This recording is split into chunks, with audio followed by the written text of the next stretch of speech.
Ito Tato, ito yung tiyo ko. Tiyo Tato. Ito, napakasipag na tao ito. Pero ayan, ano nangyari? Dito ka muna tiyo. Ano ka nangyari diyan sa kamay mo? Yan, dito. Ayan. Bata-bata pa. Bata-bata pa siya. Ang anak. Yan. Anak namin na dadalo pa. Dadalo pa. Si Fred at saka si Chris. Ay, kapoy na ko. Kung mawala ng kamay ka ako, magaling pa na mamatay na. Ah, gano'n, bakit? Nalaman ako, ay, wala na eh. Kapital dating. Wala na silbi, wala na silbi. Akala nyo wala na silbi. Pero hindi, akala nyo lang, wala na siyang silbi. Pero mas lalo yata tumindi. Mas lalong tumindi nung nawala isang kamay. Hindi niya tiningnan yung kawalan sa kanyang kamay. Kaya ngayon kita nyo, bahay niya, maayos. Maayos ang buhay. Maayos ang buhay ng tiyo ko na to. Napakasipag. Ito kaya nga nagkaganyan yan sa sobrang kasipagan. Dali ako ng tracer. Hindi ko lagi ng tracer. Hindi Napasuot doon sa tracer. Yun yung farmers. Farmers kasi yung trabaho niya. Sa bukid. Kaya yun. Ang mga buhay at saka yung katawan, ang puhunan. Yan, ang katawan ng puhunan. Yan, nabawasan. Kung nabawasan ba kayo ng kamay? Na-depress kayo noon? Ay, talagang malaki. Oo. Gusto ko na mamatay eh. Gusto niyo na mamatay? Wala na siya. Mabuti, hindi nagkatotoo yung gusto niyo mamatay. Magaling naman. Bali kami nakalimang anak. O, hindi na sana makakalima. Dadalaw pang anak nung naputulan ng kamay. Ngayon, nung naputulan ng kamay, lalong bumangis. Nagkalimang anak. Kapag hindi ako kamay, dadalaw pa anak ko eh. Ayaw naman. Biro lang. Ito, isang halimbawa ng tao na nawala ng kamay pero hindi sumuko sa buhay. Yan. Isang kamay pa lang naman. Isang taon akong sumuko. Isang taon sumuko. Baliwala sa wala akong kangain ng plano sa buhay. Ngayon, nung ang asawa ko ay payat, ako yung tumaba. Kahit ako hindi, yan palang tao, kahit hindi nakain ng kain na regular, ay natama. Bakit? Kaya? Aywan. Walang trabaho. Hindi maintindihan. Ako na nakakumulak sa bahay. Ayun. So dumaan din talaga siya sa depression. Oo. Tapos pagkatapos paano niyo paano niyo Nung isang taon, sabi ko, pamilya ko, parang hindi ako mamamatay. Mag-ulit ako na. Sumuko na kayo na mamatay. Ang galing Sumuko na siya na mamatay. Hindi ka man pala mamatay, aayusin mo na lang ang buhay mo. May option. Nagbahay kami ng maliit lang pa. Nagbahay kami sa aming magulang. Ayun, nagbumukod. Dati kasama sa magulang. Kasama. Ngayon, bumukod. Ano kapag tulak sa inyo para bumukod? Parang ang ano ko ay... Bakit kayo nakapag-desisyon na sabihin ng mga kapatid ko, kami ay dalay ng aming magulang.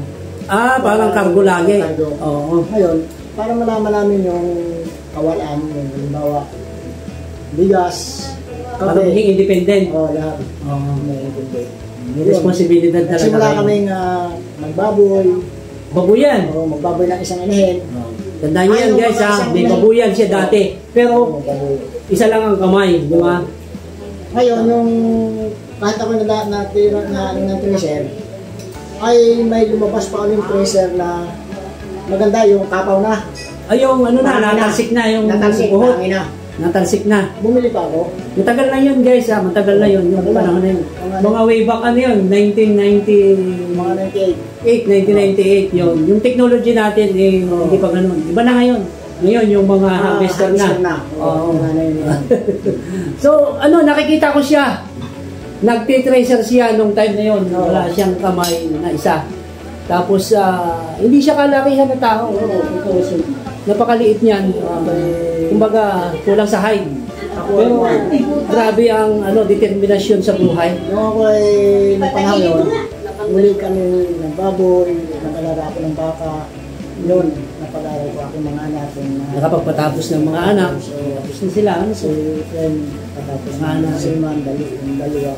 Yung aking mga kasunod. Sabi ko, mag-teacher na lang kayo. Parang hindi hilig.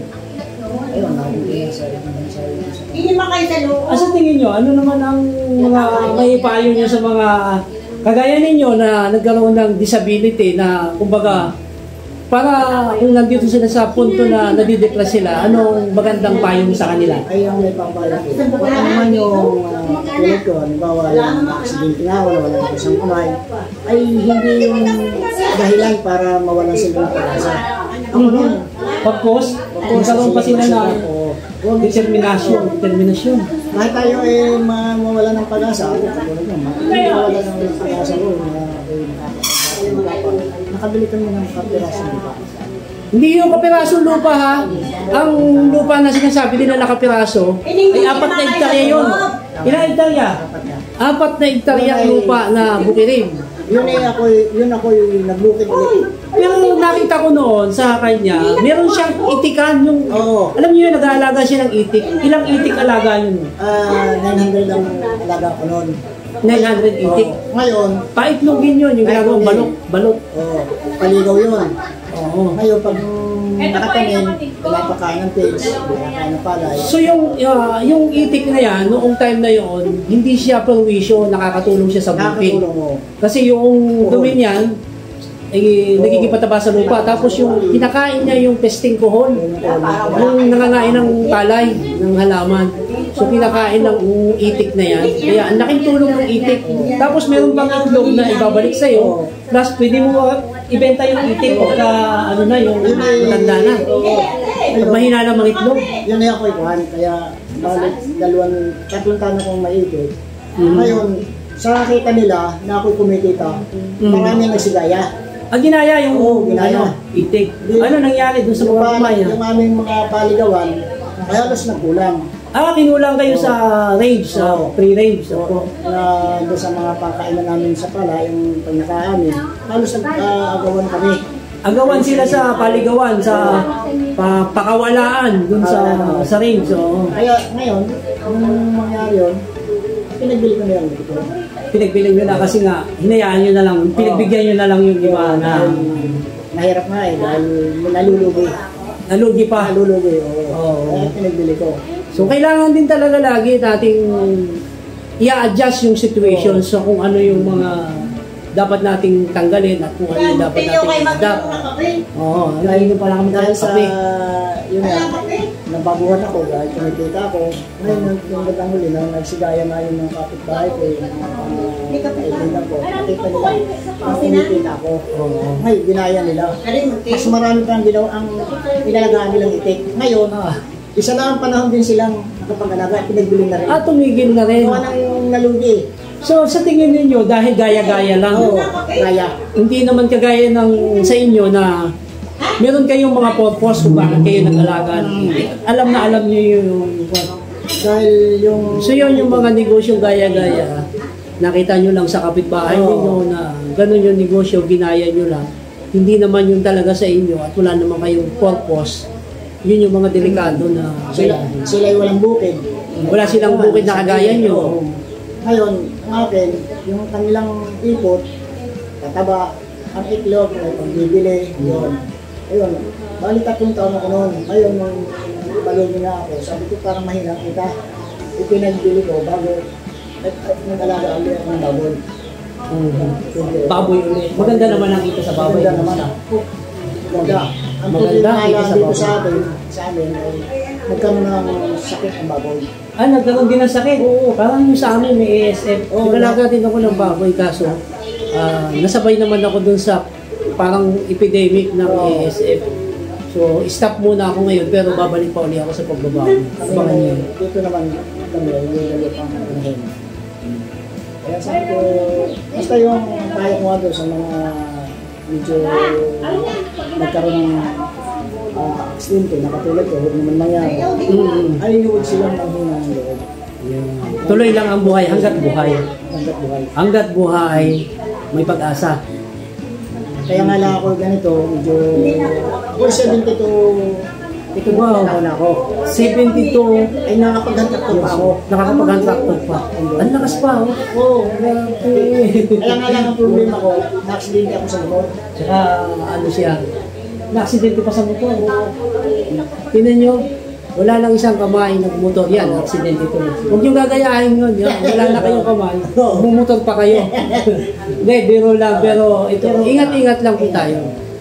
Dahil hindi ko naisip na kahit isang kamay. Parang kaya ko eh. Hanga ako sa inyo, Tio, kasi kayo nakita ko, madaming tao dito na dito sa atin na parang buo ang pisikal na katawan, buo. Walang kapansanan, walang kulang. Pero hindi nagawa yung nagawa niyo. Nakita ko yung ginawa niyo. Ako kagaya ko, hindi ko kaya yung ginawa niyo. Sa pangyayari yun, sa bukid, ako noon, nakabili ako nung ang aking anak ay buhay pa, yung gusto kong anak ay namatay, ay stroke. Ngayon, itong aking mga anak ay may mga asawa na. Kaya yung sasakyan ko, ako yung nakabili ay isang hospital. Isang jeep. Bago isang jeep na maliit, yung aking jeep na binili ay 10, 12. Bago bumili pa ako ng 6 man ang pan, ikargahan ko ang daming achievement. Ngayon, mamatay nga yung aking anak, medyo hindi ko na niya kaya mag-drive. At medyo wala akong lisensya dahil kaya napagbili ko na. Pero ayos na, kahit na ako yung pag-anagan na rin. Kumbaga ini-enjoy nyo na lang yung buhay na meron kayo ngayon. Kaya ganito siya yung aura niya. Nakita nyo, napaka-masayahin.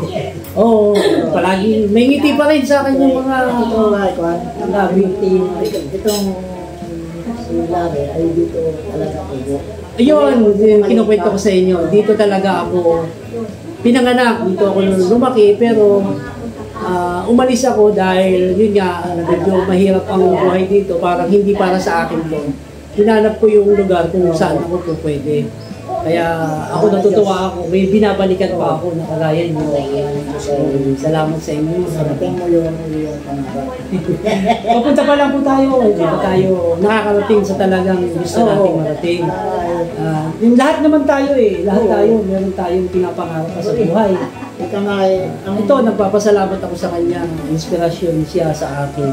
Isa siyang parang modelo ko siya dito pagdating sa farming, pagdating sa buhay na yung bang tipong hindi mo kailangan magpag-away, hindi mo kailangan lahat ng kabutihang asal na nakita ko sa kanya. Maayos yung kanyang pananaw sa buhay sa kabila ng kanyang pinagdaanan na Salamat sa pagpapaunlak mo sa aking maikling interview, Tio, at babaunin ko yung mga pangaral mo sa akin noon. Bata pa ako, yung mga sinabi mo, time na kami, musmus pa lang. Yan, ang laki na naging impact sa akin, ang laki na. Lagi ko kayong iniisip. Sabi ko, yung tato, kinukwento ko na siya sa alam mo, isang kamay lang yun, pero grabe yung pag gumalaw yun. Parang parang nakakahiya na ako buo, tapos siya kulang, mas lamang pa siya sa akin. Hindi ako papayag niyan. Di ba? Kaya isa kayong inspiration sa akin. So yun lang mga kanilo, gusto ko i-share sa inyo na hindi sa bawat kawalan nyo ay katapusan na ng mundo. Akala ko nun, ituloy nyo lang ang buhay ng isang kamay ko. Talaga akala ko nun wala na silbi. Yun yung akala nyo. Akala nyo lang, wala na kayong silbi kung kayo nagkulang. Baka yan pa yung inyong maging kalakasan. Okay, hanggang dito na lang ang aking interview. Mukhang hindi matatapos to. Mahaba to yung kwentuhan namin hanggang mamaya. Kaya ang iiwan ko sa inyo, gusto ko sama-sama pa rin tayong aasin. So, pagpalain pa tayo ng Diyos sa ating nagawa. God bless you po sa inyo. Matagal na yung hindi kung kami papunta sa inyo, baka wala mong pagkakataon. Kami ang pupunta dito kasi kami may time. May pagkakataon. Lahat. Kasi gusto ko makasama namin kayo. Gusto ko kasama ko pa rin kayo. Tayo, hindi naman tayo nagkaroon ng higwaan. Wala tayong magalitan. Kaya tuwa-tuwa ako. Okay, bye!